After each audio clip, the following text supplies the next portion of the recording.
ამ წელიწადში ველი ქორწილებს და ლხინის სუფრის სადღე გრძელოებს.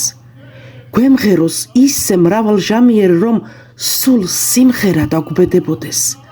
ამ წელიწადში ველი ძეობებს, უამრავ ქალვაშს, დედაშობილას და ისეთ ქართველ ადამიანებს, საქართველოში რომ არ შობილა. ამ წელიწადში თქვენს სადილ ვახშამს პური და ღვინო არ მოჰკლებოდეს. თქვენს ოჯახებში და ეზოკარში უფლისწყალობა გამეფდებოდეს. ვუსურვებ ცოლ-ქმარს, რომ სარეცელი ისევ გაეყოთ, შექმნა ნედემი.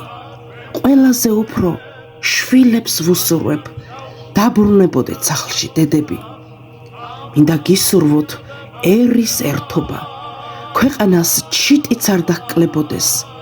ახალგაზრდობის ჟივილ-ხივილი ანგელოზების ზეცას წუდებოდეს. დაგბედებოდეთ წელი უნაკლო, დაუვიწყარი ჟამი, დროება. არ დაგვაჭირვოს ამ წელიწადმა ბერი კაცების გამოგლოვებაც. ამ წელიწადში ველი ქორწილებს და ხინის სუფრებს სადღე გრძელოდა. თქვენ მოგიცხვენით ეს ლექსიც, რადგან მინდოდა ლექსიც დაგბედებოდათ.